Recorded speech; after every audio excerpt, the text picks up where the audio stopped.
नमस्कार प्यारे बच्चों, आइए देखते हैं प्री बोर्ड असेसमेंट जनवरी 2024 क्लास 12वीं सब्जेक्ट हिस्ट्री।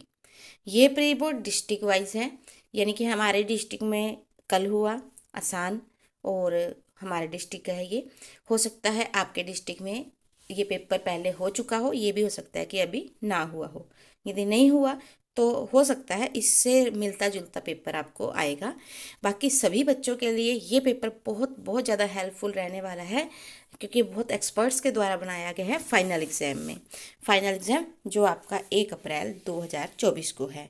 तो कुल इसमें 34 प्रश्न हैं, जिसमें ए पार्ट में आपके पास 21 प्रश्न है, बी पार्ट में आपके पास 22 से लेकर 27 तक 3-3 मार्क्स के प्रश्न हैं। 28, 29, 30 तीन बड़े प्रश्न हैं 8-8 मार्क्स के। और फिर है आपके पास 3 प्रश्न स्रोत बेस्ड, पहरे में से देखकर जो आंसर करने होते हैं वो। और 34वां प्रश्न आपका मानचित्र का है। तो आइए शुरू करते हैं। सिंधुवासी की सामाजिक प्रणाली मिस्र और बेबीलोन के लोगों की सामाजिक प्रणाली से कहीं अधिक श्रेष्ठ थी। ये शब्द किसके हैं? ये शब्द SR शर्मा के हैं। ठीक है, किसके हैं? SR शर्मा। दूसरा है मैगस्थनीज चंद्रगुप्त मौर्य के दरबार में कब से कब तक रहा? 302 ईस्वी पूर्व से 298 ईस्वी पूर्व तक।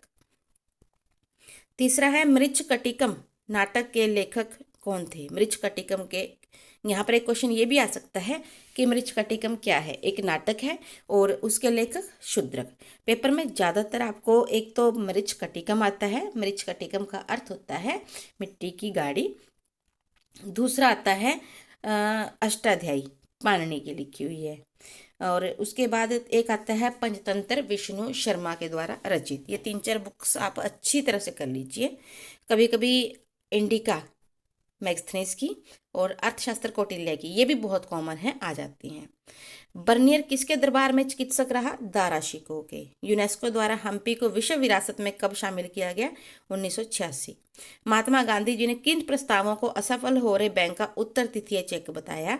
क्रिप्स मिशन प्रस्तावों को, जो क्रिप्स प्रस्ताव थे उन्हें बताया था कि ये क्योंकि कैबिनेट मिशन के प्रस्ताव तो स्वीकार कर लिए गए थे। ज़्यादातर बच्चे यही हमारे स्कूल में लगाने की कोशिश करिए, लेकिन बहुत सारे बच्चों ने क्रिप्स प्रस्ताव को लगाया, जो कि बिल्कुल सही है। उसके बाद है महायान का संबंध किस धर्म से है? महायान का संबंध बौद्ध धर्म से है। जब बौद्ध धर्म 2 संप्रदाय में बट गया था, महायान और हीनयान। जैन धर्म के 2 संप्रदाय दिगंबर और श्वेतांबर है। बागडंका शाह के नाम से प्रसिद्ध मौलवी अहमदुल्ला शाह। मोहनजोदड़ो का शाब्दिक अर्थ मृतकों का टीला। लिच्छवी दोहितर समुद्रगुप्त को कहा गया है। मैं देश की बालू से ही कांग्रेस से बड़ा आंदोलन खड़ा कर दूंगा, ये शब्द महात्मा गांधी के हैं। अलबरूनी की पुस्तक किताबुल हिंद की भाषा अरबी। सूर्यास्त विधि से क्या तात्पर्य है? सूर्यास्त विधि का अर्थ होता है सूर्य अस्त होने से पहले, निश्चित तिथि को सूर्य अस्त होने से पहले कर चुकाना। ठीक है। बीजक किसकी रचना है? कबीर जी की। धर्म ग्रंथों में विवाह के कितने प्रकार दिए गए? 8। 4 उत्तम, 4 निंदनीय। उसके बाद है जैन धर्म के अनुसार जन्म और पुनर्जन्म का चक्कर डैश के द्वारा निर्धारित होता है, हमारे कर्मों के द्वारा। स्वराज पार्टी का गठन डैश ने किया? मोतीलाल नेहरू और चित्तरंजन दास ने, CR दास ने, 1923। सामान्य सेवा भर्ती अधिनियम डैश ईस्वी में बनाया गया? 1856 में, जिसमें सैनिकों को समुद्र पार भी भेजा जा सकता था युद्ध के लिए। उसके बाद है 3 प्रश्न अभिकथन और कारण वाले। A और R 2 पॉइंट हैं। इसमें यदि A और R दोनों सही हैं और R जो है वो A की व्याख्या करता है, उसको अच्छे से एक्सप्लेन करता है, यहाँ पर मैंने आपको बताया अभी तक क्यों के लगा के, तो A आ जाएगा। दोनों सही हैं पर आपस में नहीं जुड़ते, व्याख्या नहीं करते, तो B। अगर पहला सही दूसरा गलत तो C। अगर पहला जो है वो गलत है और दूसरा सही है तो D। वैष्णव परंपरा की जीवनियों में कबीर जी को जन्म से हिंदू कबीरदास बताया गया है, सही है। कबीर का पालन गरीब मुस्लिम परिवार में हुआ जो व्यवसाय से जुड़ाए थे, ये व्याख्या भी करता है। देखिए कैसे। वैष्णव परंपरा की जीवनियों में कबीर जी को जन्म से हिंदू कबीरदास बताया गया, सही है, क्योंकि जो बहुत सारी चीज़ें हैं वो ये बताती हैं कि कबीर का पालन गरीब मुस्लिम परिवार में हुआ था जो पेशे से जुलाहे थे। जुलाहे मतलब कपड़े बुनने वाले। ठीक है, तो ये उसकी व्याख्या भी करता है, इसलिए क्या आएगा? A। ए ही लिखें बेटा। बच्चों को मैं बहुत समझाती हूँ कि ये पूरी लाइन लिखने की जरूरत नहीं है, आप मात्र ए लिखें बस, उसी से बात बन जाएगी। उसके बाद है 20वां, मानसून भारतीय कृषि की रीढ़ था, परंतु सिंचाई के कृत्रिम उपाय भी बनाने पड़े। ठीक है। दूसरा है, कुछ ऐसी फसलें भी थी जिनके लिए अतिरिक्त पानी की आवश्यकता थी। दोनों सही हैं। और दूसरा पॉइंट पहले की बहुत अच्छे से व्याख्या भी करता है। कहता सिंचाई के कृत्रिम साधन क्यों बनाए, क्योंकि कुछ फसलें ऐसी थी जिन्हें ज़्यादा पानी की जरूरत थी। तो इसका भी क्या आएगा, ए आएगा। ठीक है। उसके बाद है, संविधान के मसवदे में विषयों की 3 सूचियां बनाई गई हैं। केंद्रीय सूची, जिसे संघ सूची भी कहते हैं, राज्य सूची और समवर्ती सूची। अब दूसरा पॉइंट पढ़िए। समवर्ती सूची के अंतर्गत आने वाले विषयों पर केवल केंद्र सरकार कानून बना सकती है। गलत। समवर्ती सूची के अंदर आने वाले विषयों पर केंद्र सरकार और राज्य सरकार दोनों कानून बना सकती हैं। तो इसीलिए हम कहेंगे कि कथन ए सही है, बट आर सही नहीं है। जो ये सी और डी होता है ना, ये चुनना बड़ा आसान होता है। दोनों में से एक गलत है, एक सही है, बस यहीं पर ध्यान देना है। आगे है, मनुस्मृति के अनुसार स्त्री धन वो धन जो स्त्री का है, जो उसे उसके विवाह के समय उसके माता पिता के द्वारा, उसके बड़े भाइयों के द्वारा, बहनों के द्वारा, भाई बहनों के द्वारा, और तीसरा उसको जो उसके पति के द्वारा, विवाह के बाद उसके पति के द्वारा दिए गए उपहारों से प्राप्त होता है। ठीक है। फिर आप एंड में जरूर लिखिए कि स्त्री धन पर स्त्री के बाद उसके पति या उसके माता पिता का नहीं, बल्कि उसकी संतान का अधिकार होता है। दूसरा है, स्तूप क्यों बनाए जाते थे। यहाँ पर 3 हेडिंग बन सकते हैं। पहला कि स्तूप, जहाँ पर महात्मा बुद्ध के अवशेष रखे जाते थे, उन्हें स्तूप कहा जाता था। दूसरा, आप बताएं कि स्तूपों को कैसे बनाया जाता था या उसमें क्या रखा जाता था। स्तूपों में कुछ महात्मा बुद्ध के जुड़े अवशेष, जैसे कि उनके द्वारा प्रयोग की गई वस्तुएं, या वो जिन स्थलों पर गए, क्योंकि मैंने आपको पहले बता भी रखा है कि स्तूप कितने प्रकार के, 4 प्रकार के, कौन कौन से होते थे। या जहाँ बोधिसत्व उनके गए वहाँ पर, या महात्मा बुद्ध ने जहाँ उपदेश दिया, जहाँ ज्ञान प्राप्ति की, वो जुड़े स्थानों पर स्तूप बनाए जाते थे। तीसरा पॉइंट आप इसमें लिखें, स्तूप की उदाहरण, सांची का स्तूप, अमरावती का स्तूप, भरूच का स्तूप, ये लिखें। बहुत सुंदर, बहुत ही बेहतरीन 3 हेडिंग में आपका प्रश्न बनेगा और 3 मार्क्स पूरे। उसके बाद है, इब्न बतूता द्वारा शहरों की कौन कौन सी विशेषताएं बताई गई हैं। यानी कि इब्न बतूता ने शहरों की खास बातें क्या बताई हैं। तो पहले आप थोड़ा सा हेडिंग दें कि इब्न बतूता भारत कब आया। 1333 में भारतीय उपमहाद्वीप यानी कि सिंध में पहुंच जाता है। उसके बाद आप बताइए कि इब्न बतूता 1334 में दिल्ली पहुंचता है और उससे किससे मुलाकात करता है, मोहम्मद बिन तुगलक से, और यहीं पर वो लगभग कुल मिलाकर 14 साल बिताता है। उसके बाद हमारे पास क्वेश्चन क्या था कि शहरों की विशेषताएं क्या बताई हैं। नंबर 1 पे ये बताएं कि इब्न बतूता ने बताया है कि भारतीय शहर रौनक से भरे रहते हैं और उन लोगों के लिए व्यापक अवसर हैं जिनके पास इच्छा, साधन और कौशल है। यानी कि शहर उन लोगों के लिए अवसरों की भरमार से हैं, भरमार से भरे हुए हैं जिनके पास इच्छा, साधन और कौशल है, और इन शहरों में बड़ी संख्या में लोग रहते हैं।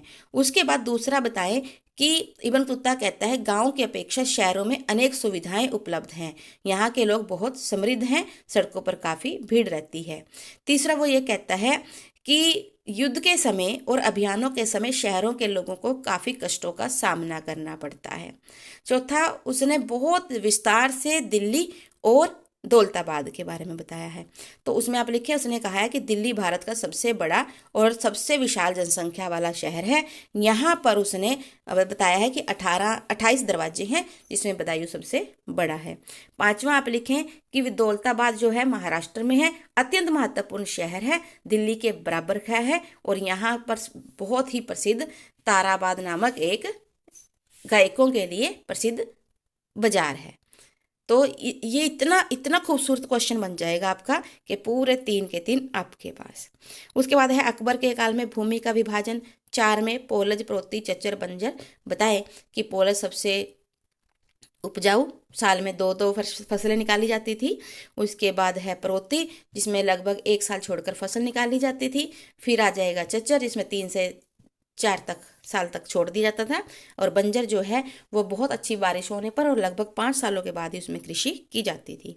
उसके बाद आपके पास क्वेश्चन है अकबर के ये दामिने को क्या था, पहला हेडिंग बनाए दामिने को संथालों द्वारा बसाया गया प्रदेश था। ये किस, फिर आप लिखे अस्तित्व में कब आया। यह अस्तित्व में 1832 में आया। ये किस प्रकार अस्तित्व में आया, क्योंकि अंग्रेजों ने पहाड़ी लोगों का मुकाबला करने के लिए या उन्हें उनकी जगह से हटाने के लिए संथाल लोगों को राजमहल की पहाड़ियों में बसने के लिए प्रेरित किया। इसी कारण जब उन्हें बसने के लिए जो जगह दी गई, जो प्रदेश उनके अधीन आया, उसे दामिने को कहा गया। उसके बाद दानात्मक अभिलेख वे अभिलेख होते हैं जो शासक के द्वारा, व्यापारी के द्वारा या किसी राजा महाराजाओं के द्वारा, रानियों के द्वारा दान में दी गई भूमि का विवरण देते हैं। जैसे दंगुन गांव का जो भी दान में दिया गया उसकी जानकारी हमें किससे, प्रभावती गुप्त के अभिलेखों से पता चलती है। तो जो भूमि अनुदान के अभिलेख है उसके बारे में आप यहाँ पर अच्छे से बता सकते हैं। उसके बाद है उद्देश्य प्रस्ताव में किन आदर्शों पर जोर दिया गया। मैंने पिछली वीडियोस में भी आपको बताया है 4 बेटा, प्रभु सत्ता संपन्न गणराज्य, एक, दूसरा समाजवाद, तीसरा धर्मनिरपेक्ष, चौथा प्रजातंत्रीय गणराज्य। नंबर 1 धर्म, इसमें प्रभु सत्ता संपन्न, जब भारत अपने आंतरिक और बाह्य फैसलों के लिए पूर्ण रूप से क्या है, आत्मनिर्भर है, हस्तक्षेप किसी का सहन नहीं होगा। दूसरा समाजवाद, सभी को अपनी उन्नति के लिए समान अवसर प्राप्त होंगे। धर्मनिरपेक्ष, भारत का अपना कोई धर्म नहीं है, सरकार का अपना कोई धर्म नहीं है, उसके लिए सभी धर्म समान हैं। चौथा है प्रजातंत्रीय गणराज्य, यानी कि देश का मुखिया संवैधानिक रूप से चुना होगा। ठीक है। विजयनगर की जल आवश्यकताएं कितना आसान है, देखिए 3 आ जाएंगे। नंबर 1 नदियों के द्वारा सिंचाई, तुंगभद्रा नदी। नहरों के द्वारा सिंचाई, सबसे महत्वपूर्ण हिरिया नहर संगम शासकों के द्वारा बनाई गई। तीसरा है कमलपुरम जलाशय, जिसका निर्माण जो है कृष्णदेवराय ने करवाया था। ठीक है। उसके बाद है पुरातत्वविद किस प्रकार अतीत का निर्माण करते हैं, मैंने आपको पिछली वीडियोस में बताया, बहुत बहुत इंपॉर्टेंट क्वेश्चन है, जरूर आता है ये, किसी भी सेट में आए। उसके बाद है हड़प्पा सभ्यता के शहरी केंद्र की अनूठी विशेषताएं, जो मोहनजोदड़ो वाली विशेषताएं बेटे वो हड़प्पा की भी हैं। जैसे हरियाणा की विशेषताएं भारत की विशेषताएं भी है, उसी प्रकार से आप यहाँ की सड़कें, जल निकास प्रणाली लिखें, नगर योजना लिखें, स्नानागार जो मिला तो मोहनजोदड़ो में लेकिन वो यहाँ की विशेषता भी है, अन्नागार है यहाँ पर, ये सब आ जाएंगे। उसके बाद है भक्ति आंदोलन की विशेषता, पहले आप एक हेडिंग में भक्ति का अर्थ बताएं, भूमिका भी बन जाएगी, अर्थ भी बताया जाएगा, फिर उसकी विशेषताएं। मैं कहूँगी इसमें तो आप ये भी बताएं कि भक्ति आंदोलन के उदय के क्या कारण। दूसरा पॉइंट, 2 पॉइंट आ जाएंगे, एक तो हिंदू जो जातिवाद को दूर करने के लिए, एक जटिलताएं जो थी उनको कम करने के लिए, तीसरा इस्लाम धर्म से खतरा उत्पन्न हो रहा था उसे रोकने के लिए। ठीक है। फिर आप भक्ति आंदोलन के संत बताएं, फिर उसके बाद आप विशेषताएं लिखें, जो विशेषताएं हैं असल में वो शिक्षाएं भी हैं, वो आ जाएंगी। फिर गुरु नानक देव जी कौन थे, उनका जीवन और उनकी शिक्षाएं। फिर है 5वां, अवध में विद्रोह इतना व्यापक क्यों था। किसान दुखी थे, तालुकदार दुखी थे, जमींदारों से ज़मीनें छीन ली थी, तालुकदारों से जगीरें छीन ली थी, किसानों को बहुत भारी भरकम कर चुकाने पड़ते थे, और सैनिकों को उनकी नौकरियों से निकाल कर मामूली पेंशन देकर हटा दिया गया था, दरबारियों से उनकी रियायतें छीन ली थी, शासक से उनकी सत्ता छीन ली थी। तो इन सभी के कारण वे सभी दुखी थे और उन्होंने विद्रोह में बढ़ चढ़कर भाग लिया। राजनीतिक कारण जैसे कि साम्राज्यवादी विस्तार, लैप्स की नीति हो गई, सहायक संधि हो गई यहाँ पर, और दूसरा आ जाएगा नाना साहब की पेंशन बंद करना, बादशाह का अपमान करना, झांसी का विलय करना, अवध का विलय।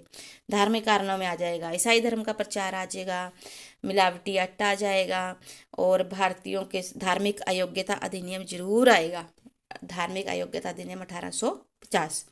ठीक है। और इसके अलावा आप इसमें लिख सकते हैं चर्बी वाले कारतूस भी।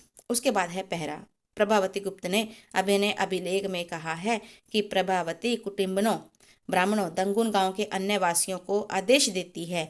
आपको ज्ञात ही है कि कार्तिक शुक्ल पक्ष की द्वादश तिथि को धार्मिक पुण्य प्राप्ति के लिए इस ग्राम को जल अर्पण के साथ आचार्य चनाल स्वामी को दान दिया गया, व्यक्ति का नाम है। आपको इन सभी आदेशों का पालन करना चाहिए। एक अग्रहार के लिए उपयुक्त निम्नलिखित रियायतों का निर्देश भी देती हूँ। इस गांव में पुलिस या सैनिक प्रवेश नहीं करेंगे। ये निर्देश हैं बेटा, और रियायतें आगे आएंगी। और दौरे पर आने वाले शासकीय अधिकारों को ये गांव घास देने, आसन में प्रयुक्त होने वाले जानवरों की खाल और कोयला देने के दायित्व से मुक्त हैं। साथ ही वे मदिरा खरीदने और नमक हेतु खुदाई करने के राजसी अधिकार को कार्यान्वित किए जाने से भी मुक्त हैं। इस गांव को खनिज पदार्थ और खदिर वृक्ष के उत्पाद देने से भी छूट है। फूल और दूध जैसे देने से भी छूट है। इस गांव का दान, इसके भीतर की संपत्ति बड़े छोटे सभी करों सहित किया गया है। इन राज्यादेशों को 13वें राज्य वर्ष में लिखा गया है। इसे चक्रदास ने उत्कीर्णित किया है। मतलब इस अभिलेख को किसने लिखा? चक्रदास ने। पहला क्वेश्चन है, प्रभावती गुप्त कौन थी? ये यहाँ नहीं लिखा, लेकिन आप सब ने याद किया हुआ है बहुत बार, चंद्रगुप्त विद्या की पुत्री। दूसरा है, अग्रहार का क्या अर्थ है? देखो नहीं लिखा ना, अग्रहार का भी अर्थ है, ये भी आपने याद किया हुआ है। ब्राह्मणों को दान में दी जाने वाली भूमि को अग्रहार कहा जाता है। ठीक है। तीसरा, अब यहाँ ये मिल जाएगा कि दंगुन गांव के लिए किन रियायतों का निर्देश दिया गया है। रियायत क्या होता है? छूट। जैसे कि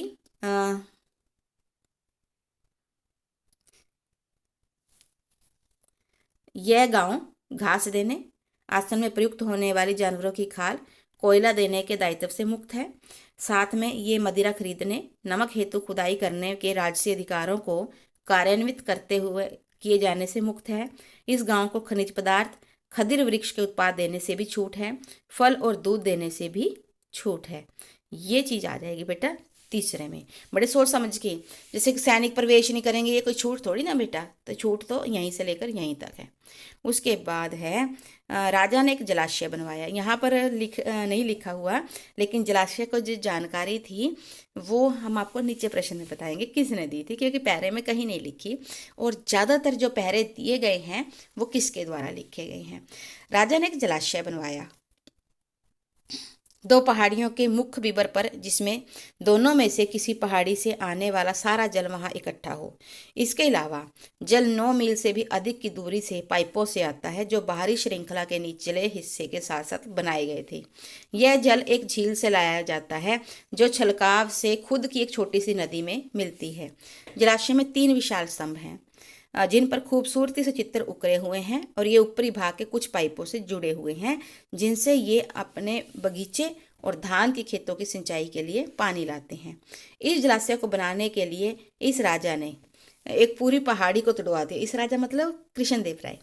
जलाशय में मैंने इतने लोगों को कार्य करते देखा कि वहां 15 से 20 हजार आदमी थे, चींटियों की तरह। पहले कृष्णदेव राय कौन था? लिखा है? नहीं ना, तो खुद लिखना है, क्योंकि आपको पता है कृष्णदेव राय विजयनगर साम्राज्य का सबसे महान शासक था। दूसरा, कृष्णदेव द्वारा बनाए गए जलाशय के विषय में जानकारी कौन प्रदान करता है? इसका आंसर है डेमिंगो पेस, क्योंकि डेमिंगो पेस से संबंधित आपके पास बहुत सारे पहरे हैं जो इस बुक में हैं। तो इसीलिए, वैसे तो फरनवा नूनीज के पहरे भी हैं, हम आगे चलकर आपको बताएंगे कि कौन सा पहरा फरनवा नूनीज के हैं, लेकिन बाकी सब मोस्टली डेमिंगो पेस के हैं। इसलिए जलाशयों की और बाजारों की जानकारी, जहाँ कहीं भी जलाशय की जानकारी आए, बाजारों की जानकारी आए, तो कौन सा आएगा? डेमिंगो पेस। ठीक है। उसका तीसरा क्वेश्चन देखिए क्या है। कृष्णदेव राय द्वारा निर्मित जलाशय की विशेषताएं, यहां से उठाना शुरू कीजिए इसको।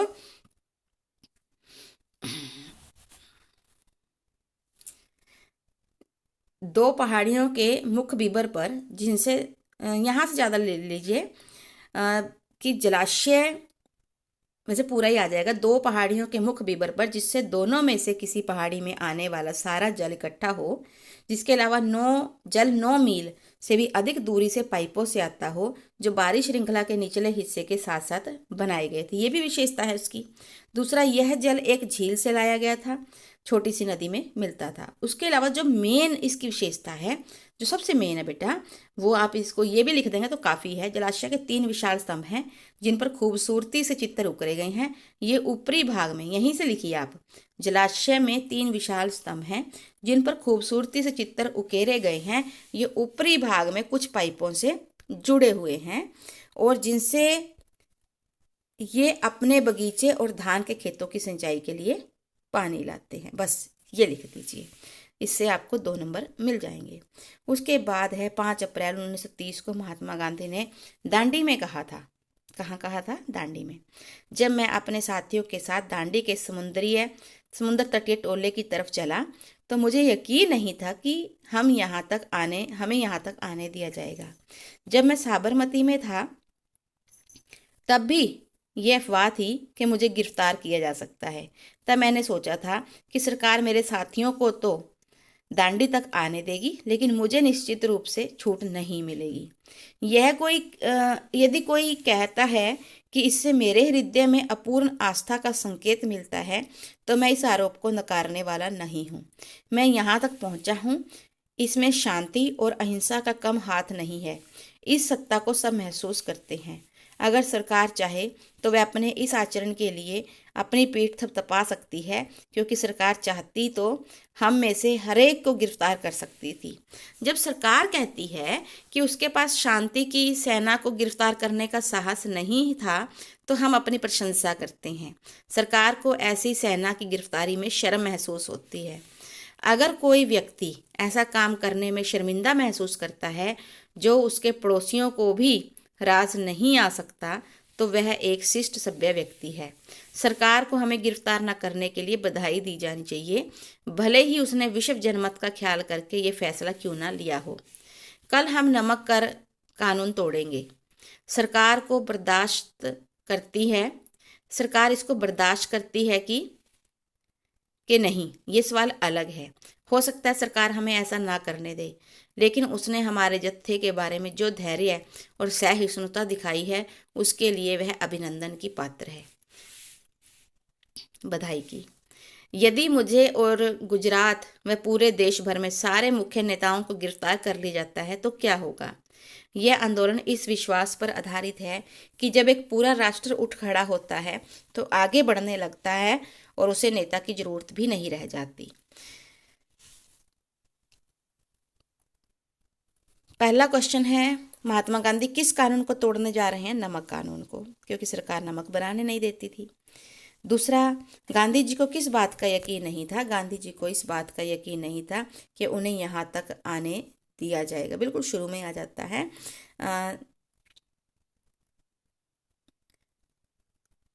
जब वे, यहाँ पर मैं की जगह क्या आएगा, वे अपने साथियों के साथ दांडी के समुद्र तट टोले की तरफ चले तो उन्हें, मुझे नहीं आएगा, उन्हें यकीन नहीं था कि उन्हें यहाँ तक आने दिया जाएगा।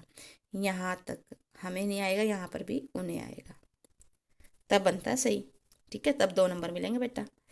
उसके बाद गांधी जी ने दांडी यात्रा कहाँ से शुरू हुई? साबरमती आश्रम से। ये देखिए इसमें क्या है, 2 तो लिखे ही हुए हैं बेटे, 3 आपको भरने हैं और 2 आपके भरे हुए हैं। ठीक है, अब बच्चों को तो यही समझ नहीं आ रहा कि 2 कहाँ लिखने। उन्होंने क्या किया, भरे भरायों को नक्शे में फिर से भर दिया। करना क्या है बच्चा, क्योंकि क्वेश्चन पेपर तो आपके पास रह जाएगा, आप क्या करेंगे, क्वेश्चन शीट पर जाएं, शीट पर लिखें प्रश्न नंबर 34। ठीक है, क्या लिखेंगे? प्रश्न नंबर 34। अब उसमें जो किया हुआ प्रश्न है, यानी कि नक्शे में जो भरा हुआ है, उसमें ए में जाकर लिखें खेड़ा, क्योंकि नक्शे में खेड़ा है, और बी में जाकर लिखें बनारस। बस ये आपने लिखना है शीट में। उसके बाद 3 स्थान आपको नक्शे में भरने हैं और वो नक्शा आपको अटैच करके आना है पेपर की शीट के अंदर, जहां पर नक्शे वाला प्रश्न है उसमें बांध कर आना है, जरूर भरना है। देखिए अब कुछ बच्चे क्या कर देते हैं, पॉइंट्स लगा देते हैं लेकिन लिखते नहीं है कि कौन सा है। अब हमारा पहला क्वेश्चन देखिए क्या है, वह हड़प्पा स्थल जहां जुते हुए खेत के प्रमाण मिले हैं। ये मैंने कल भी करवाया था आपको, यहाँ राजस्थान में बेटा। अब यहाँ पर आपको क्या करना है, बिंदी लगानी है, सर्कल लगाना है और फिर लिखना है कालीबंगा। कालीबंगा नहीं लिख सकते तो आप कम से कम एक ही लिख दीजिए। दूसरा, वह स्तूप जिसका संरक्षण भोपाल की बेगमों ने किया वो सांची का है। यहाँ बिल्कुल लकीर के ऊपर है बेटा, यहाँ पर सांची का स्तूप नहीं लिख सकते, 2 लिख दीजिए। ठीक है, तीसरा जहाँ स्वर्ण मंदिर है, स्वर्ण मंदिर है पंजाब में, वो भी बिल्कुल बॉर्डर पे यहाँ पर। तो यहाँ पर आ जाएगा गोल्डन टेम्पल या स्वर्ण मंदिर अमृतसर। अरे अमृतसर नहीं लिख सकते तो स्वर्ण मंदिर ही लिखाना, नहीं तो नंबर 3, जैसे कि इसका आ जाएगा पहला, इसका आ जाएगा दूसरा और इसका आ जाएगा तीसरा। बस 1 2 3 ही लिखाना, वो भी बहुत है, लेकिन लिखना जरूर बेटा, नक्शा मत छोड़ना। 5 नंबर है और बहुत वैल्यू है 5 नंबर की। 5 नंबर से 1% बढ़ता है पूरे के पूरे सभी सब्जेक्ट्स का। तो मान लीजिए आपके अगर 450 आते हैं नक्शा भरने से 455, कितना फ़ायदा है ना। तो इसे मत छोड़ना। आशा है कि आपका पेपर अच्छा गया होगा। मार्क्स जरूर बताएं किसके कितने आए हैं, और आगे जब फाइनल पेपर की तैयारी करें तो इसे भी जरूर देखें, इसे भी समझें, क्योंकि यहाँ से बहुत सारे प्रश्न आ सकते हैं। इसी आशा के साथ कि आप 90 को क्रॉस करें और 100 को टच करें। Thank you so much, have a nice day. Channel अभी तक सब्सक्राइब ना किया हो तो कर लें। हमारी वीडियो को अगर पसंद आई हो तो लाइक करें और कमेंट करें और बताएं कि कितने नंबर आए हैं और आप किस ज़िले से हैं जहां से ये वीडियो देख रहे हैं। Thank you so much. God bless you बेटा। जय हिंद, जय भारत।